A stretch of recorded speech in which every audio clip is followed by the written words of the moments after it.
Hey guys, this is going to be a video about the formula you should be using in order to itemize as a carry. Banana slam jam.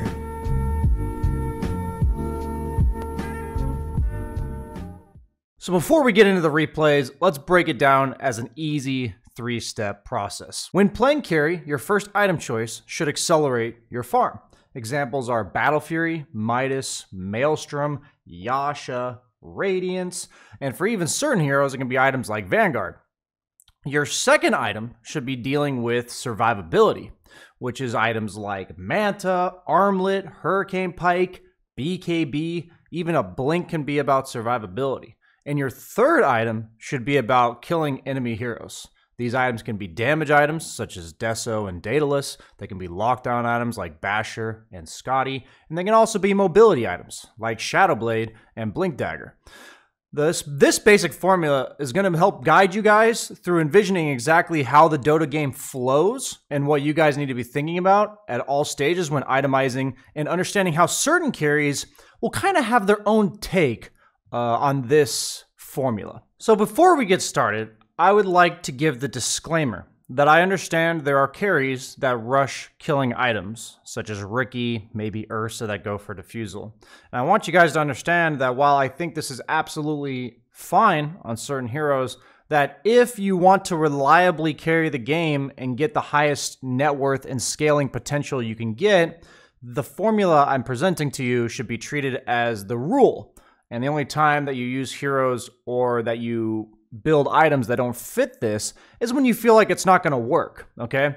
And so a simple example is, say you pick carry Ursa and you are planning to go Battle Fury, and then your mid laner picks Alchemist, and you're like, I'm not going to have any space to farm. That's an example of a game where maybe you can choose to go for Diffusal because you're not so much of a carry anymore since your mid laner is going to be farming a lot. But if you guys follow this formula on pretty much every hero in most situations, you'll really start to understand how to maximize your impact of balancing farm as well as fighting. So let's first off break down the three-step process on our first example. So the first example is Weaver. So in this game, my farming item, acceleration item, is Maelstrom. That is most commonly built on Weaver. Now, the idea behind Maelstrom, especially on a hero like Weaver, is first off, they don't have enough farm accelerator. They don't farm very fast naturally, and they also like to participate in the game. So what Maelstrom allows you to do, in making sure you understand what farming accelerating items allow you to do on these type of heroes, is that it allows you, if you see here, to farm camps faster. And that may be like, BSJ, that's freaking obvious. You bought a farm acceleration item. But because you farm camps faster, you can then help your team take objectives. You can push towers like this. If you play heroes that want to be active but have no farm accelerator, you then have to choose between fighting, farming, objectives, all that kind of stuff. You can't do it all. So the reason why most carries build a farming acceleration item as their first item is because if they want to be able to participate in the game, if they want to be able to get levels, XP, but also not just be useless, it is actually important to clear those creeps really fast so that you can connect to your team. So once I've built my farming acceleration item, I ask myself, while I'm farming, while I'm trying to participate in these skirmishes, what is going to kill me? That is the most important question you guys can ask yourself. So I look at the enemy lineup, and I picked Weaver originally because they're pretty light on disables. Their only disables are Necros Ultimate and Windranger Shackle. And so I realized that these are both single target spells, and Weaver, a hero that naturally loves building Lincolns, I can go for a greedier survivability item. I don't like building greedy survivability items if there's still ways to kill me despite me having the item. So greedy survivability items are like Manta, Lincolns, as opposed to BKB. These items accelerate your farm. Lincolns gives you a lot of mana and health regen to work with, and Manta gives you attack speed and movement speed. But you have to consider that if you buy Manta because there's one hero on the enemy team that silenced you, but you would still just die to 2 or 3 of the other heroes because they have AoE stuns, Manta may not be the ideal item in that game to go. Maybe you could just go for the Yasha. So what you guys have to understand about this second survivability item is it should almost always be an item that helps you fight, but also helps you farm. And why this is so important conceptually is because now that you've gotten your farming acceleration item and that you're able to clear more creeps, more waves faster, it's now important to think about how we can advance onto the map and start maybe taking away farm from the opponent. It doesn't help if you just go Battle Fury Maelstrom and Radiance all in one game because you're going to clear all the creeps on your side of the map so fast that by the time you have to go to the enemy side of the map, and they can just kill you. So you have to healthily balance this farm acceleration with survivability. So you can see once I buy Linken's, I'm going to turn this into aggressive moves into the opponent jungle where I'm not as afraid to walk up a hill with no vision, right? I'm initiating a kill attempt, a reaction being forced by the opponent, and because they didn't get to be able to slow me with Enchantress's W, I can easily maneuver and force random skirmishes. So the natural flow of Dota is most heroes buy farming items so that from like 12 to 18 minutes they're ramping up. And then somewhere around 18 to 20 minutes, these skirmishes start happening, okay? Now, keep in mind that these timings might be a bit delayed at lower MMRs because of the fact that people just farm slower. But this idea of the flow and understanding that now that everyone's started to build up items to farm, it's time to start invading when you hit your power spikes of these survivability items is a really important part of understanding the flow. So now that we're invading, it's most important that invading-wise that we don't die. This is all still about farming. This invasion is not actually about killing heroes. It's about taking their farm, okay? So I went into their enemy jungle to get camps, and if I run into heroes on the way, so be it. And that's why this item is not a kill item. It is a survivability item, right? That is the most important thing.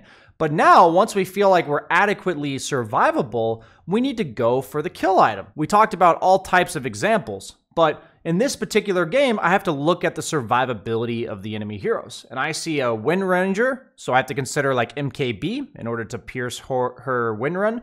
And I also see a Necrophos that was really farmed in this game, right? So I was like, well, I need to be able to kill Necro, and I need to be able to kill Wind Ranger through Wind Run. So MKB doesn't really do much to Necro because his primary source of survivability is Ghost Shroud. So I actually realized the best item in this particular game was a Nullifier. And what that's going to effectively do is just completely negate the ability of Necro and Wind Ranger to survive. As you see here, I get my Nullifier. I'm now able to chase the Wind Ranger down without fear of his Wind Run because it's dispellable, and I just kill him almost instantly. So these squishy heroes that will often buy like Ghost Scepters, Eul Scepters, this kind of stuff, are absolutely great to bring down with Nullifier. If you're more concerned about a mobility hero like a Spirit or a Puck, maybe you'd consider Basher on a melee hero. But just really being able to ask yourself on the second round, how did they kill me? And then the third item, how did they survive? It's super important questions to get in the habit of asking yourself. So our next example is Sven. And you have to kind of group up all heroes that have natural farming steroids in one group. So we think of Medusa, Sven, Luna as primary examples, right? With just their spells alone, as long as they're hitting creeps, they will farm pretty fast. So a lot of these heroes will accelerate themselves with stat items efficiently, like Yasha's and Dragonlance's, or in Sven's case or Luna's case, a Mask of Madness, right? Because if your attacks do split damage, then you can naturally just farm really fast by attacking really fast and making sure you have the lifesteal to do it. So in this particular game, I went for the Mask of Madness on Sven, which is even better. Why I picked Sven is that it's his farm accelerator, and the downside of Mask of Madness is that it gives me 8 minus armor, but the opponent had a carry Pudge. So that means that they were severely lacking physical damage. So the downside of the 8 minus armor wasn't nearly as bad as it could be in certain other games. And picking heroes, considering what farming items they would normally go, is absolutely worth your consideration. You don't want to pick a hero that has to go Mask of Madness when the enemy team has 3 minus armor heroes.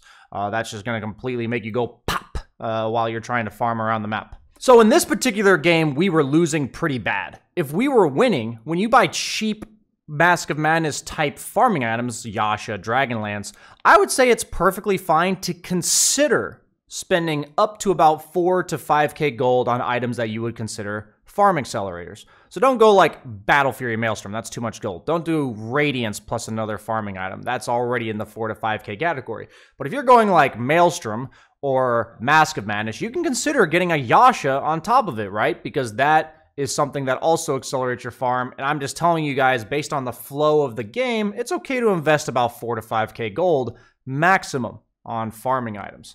But what I need you guys to realize is that number goes down the harder the game is, right? So in this particular game, we were losing, as you can see, 12 to 5 in kills, down by 3k at 16 minutes. I kind of felt it I felt like we didn't have much area on the map to farm.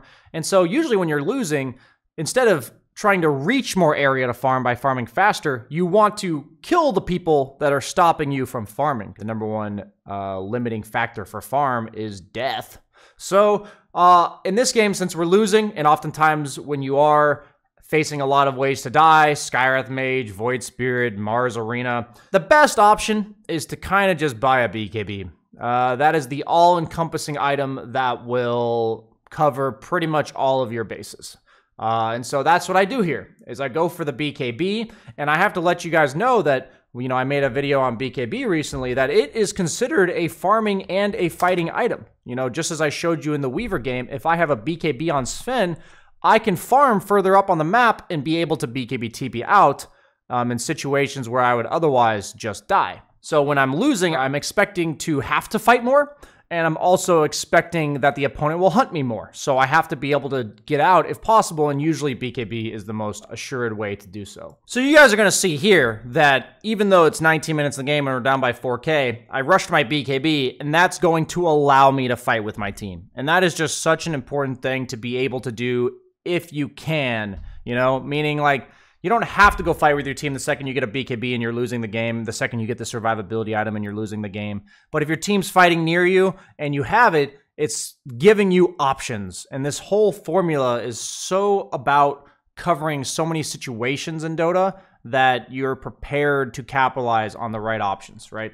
So in this case, I have the BKB, which is going to allow me to fight and not just die instantly. And even so we're losing, it's not the perfect fight, but it gives me this option and I can walk away and farm. The opponent was still forced to use ultimates, respond to us, and I'm able to actually clear some ancients afterwards. So a lot of times like this, if you're forcing fights, worst case scenario, you have the survivability item and you get out, you can go back and farm because the opponent all went to one area, and that's going to open up the map naturally for you to go hit some creeps. So on heroes that generally do a lot of damage naturally, but also tend to get kited, your best kill item, especially when you're losing, but even when you are winning, because it's so cheap, is a Blink Dagger in comparison to these other massive damage items.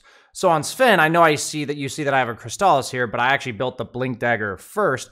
But it's super important to think when you're behind, oftentimes your easiest prey is the supports, right? Because even though you're losing, they have less net worth than you at the end of the day, unless if they don't, then that's a massive yikes. But the Blink Dagger will allow you to pick and choose your targets in fights. So the more I'm losing, the more I'm going to go for the heroes, or go for an item that lets me quickly kill anybody on the enemy team. And I also try to balance a gauge between how tanky is this hero and how much damage do they do when it comes to picking and choosing my targets. So you can just see that in the Weaver game, you saw the Nullifier. He's not a blink hero because he doesn't do like assassination type damage. Most of the time it's a hero with stuns or slows. And in this case, you're going to see Sven. It allows me to go on the Skywrath Mage in the back and then reset the fight. Whenever you get a blink, it's so much about blinking in, killing one guy if possible, and then kind of playing off the cooldown of your blink, where you see me playing on the outside of the fight, looking to re-enter it. And then when I pick and choose again, I can, walk back in. In that case, I got my blink canceled, but you can see how I'm playing these fights. Kiting on the outside of it, making sure I'm participating, but cautiously, That's what Blink Dagger does for you. You can just be an assassin, dipping in and out of the fight, weaving back and forth. And this is the general formula that's going to work for Sven, right? I want you guys to keep in mind that when you are having good games, you can go more and more survivability items, because at the end of the day, this is all about farming equilibrium of both teams. If I'm losing, then usually there's going to be heroes in my face, and the only way I'm going to farm more is killing them. And if I'm winning, I'm going to be in their face, and the only way they can farm more or I'm going to farm less is if they kill me. So embracing this as you apply this three-step process, super important. And for our last example, we're going to pull up one of my favorite heroes, which is Terrorblade. And so this is a commonly asked question I get in my chat for any really ranged, stat-based agility carry, Luna, Medusa, TB, for example, and they ask, when do you go Yasha and when do you go Dragonlance? And so when we think about Farm Accelerator as our first item, a lot of these heroes already have natural farming speed. So these items aren't nearly as much about farm acceleration, where Yasha gives you attack speed, move speed, and a little bit more agility. But Dragonlance gives you range, which allows you to manipulate your positioning, and it also gives you overall survivability in terms of the strength for HP. So that really comes down to, first and foremost, how much burst does the opponent have? In this case, I'm against Skywrath Mage Void Spirit plus Dawnbreaker ulti on top of it. That is a lot of damage. And then, so I went for the Dragonlance. But also, when I'm considering in team fights how important my positioning is, Dragonlance lets me attack people from 140 further range. So that's definitely worth considering. How much am I going to be fighting? And also, how much burst / survivability do I need to worry about when it comes to farming? So I'd rather go Yasha, if possible, but I will go the Dragonlance, no problem, since it still gives me decent farming capabilities. A lot of these heroes will buy both items. So which item you go for first kind of depends on what pace of the game is happening. Remember how we talked about 4,000 gold worth of items that help you farm faster? Yasha Dragonlance is a totally standard combo because they add up to 4k gold. So in this game, we were losing by 2k gold again, another hard-ish game. So it's kind of similar to the Sven situation where I feel like I'm going to have to fight. If I have absolutely no pressure on me, I'm buying a Yasha and farming up the map as much as possible. But since I feel like I'm going to have to participate in fights, the Dragonlance is 100% necessary. And so you see that I'm even being a part of a smoke here, and then if I was going to be forced to use Metamorph, I would be prepared with that extra bit of range. So this game was a nice exception, but I would really like to use it as a perfect example of how you guys can just next level your itemization. So almost never do I rush Hurricane Pike. And the reason why is because on most ranged heroes, it doesn't drastically accelerate your farm because the Force Staff component really doesn't do much for you. And also, the Force Staff component is a very limited amount of survivability. But exactly the way they killed me was Void Spirit Astral Stepping on top of me, Skywrath Mage slowing me and hitting me with an Atos, and the Dawnbreaker ulti on top of it, and potentially like a Razor Link or a Jakiro Ice Path, which has a cast animation. So what I'm trying to say is all of these spells don't immediately lock me down. I can see them coming, and if they go on me, I can Force Staff myself. That's far enough to get away from Skywrath Mage Ultimate. That's far enough to get out of Dawnbreaker's ult. That's enough to get away from Void Spirit's Dissimulate. It breaks the link from Razor. So this is a situation where I've really trained myself, and you guys should too, to envision the exact combo of spells that is going to kill you. And now, if you're newer to the game, I need you guys to understand that this picture is not going to be as clear for you. But the more accurately you can develop this image of how exactly they're going to kill you is really important. If you're just starting the game, it's okay to make rough guesses, right? It's okay to be wrong. I encourage you guys that this is a process that never ends, becoming more and more precise about how people kill you. And it's going to allow you to do little nuanced changes in your items, and you're going to understand then exactly which items out of all these choices you have will end up being the best for you. So because I went for a pretty big item that I wouldn't normally go for in terms of luxury, like it's not good at farming accelerating for 4k gold, I'm basically building a hybrid of step 1 and 2. I went Dragonlance straight into Hurricane Pike to ensure that survivability because Terrorblade naturally farms pretty fast. But then I'm going back for the Yasha, right? Because the Yasha plus Dragonlance is effectively 4k gold to accelerate my farm, and the Force Staff component is what's keeping me alive. So even though I deviated the order a little bit, it doesn't change the concept at all. So when you guys are losing, just like I am here, I've emphasized time and time again about all it is farming area for both teams. How much of the map are you farming? So because I'm building survivability items on these heroes like TB, I'm in Metamorph, it's just bugged right now. I'm willing to go attack this Razor because he can't just link me, right? And I will basically say Razor, who is farming this area, right? He was previously farming this. This is mine now, right? This is my area to farm. So these type of kills don't even need to happen where you see Razor narrowly surviving there, because instead of Razor farming all of this, it's now me. And this formula really requires you to understand that this is the motivation for every single move that you make. And it's a really important part of coming back into the game. And you don't always need to get the kills in order to do so. Simply controlling areas and booting people out is why this combination is so important. And it really can be applied at every single bracket, trust me. So I want you guys to then understand my third item. So a lot of my viewers were surprised I didn't go BKB. When you look at the enemy lineup, it definitely screams necessary BKB, Jakiro, Skywrath, Mage, Void Spirit. We talked about on Sven why it's so important on many heroes like him to buy BKB, and what you guys need to really understand is that BKB helped me farm on Sven. That is super important to understand. Heroes like TB are not necessarily required to buy BKB if they're worried about showing on creep waves to farm. Illusion heroes, the benefit of these heroes is that if they're worried about their safety of farming, their illusions cover them. You can just send your illusions to waves rather than your actual hero. So what that means is that BKB is purely a fighting item, right? Rather than just a farming item on these illusion carries, right? I then have to consider exactly how I die. I told you guys in this specific game that Hurricane Pike covered pretty much everything as long as I don't overcommit.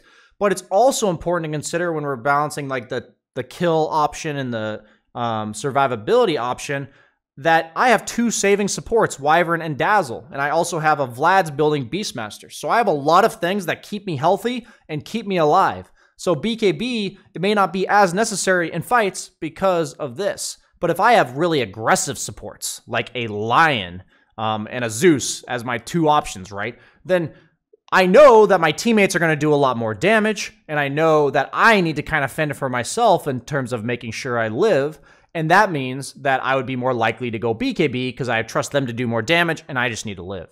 But if your teammates are more healing, keeping you alive type of heroes, they're naturally going to do less damage, which means that you have to be wary of purchasing a BKB. I'm not saying to never do it, but really coming down to the balance of whether or not you need to live, right, is such a big part of Dota. And so whenever I see ranged heroes in the core roles, such as Razor, and also carries such as Dawn that are limited on mobility, and they also buy BKBs, Scotty's just the perfect item. It's the perfect item on stat-based heroes. It's the perfect item against BKBs and ranged heroes. It slows ranged heroes massively, and it slows through BKB, thus making it the perfect item.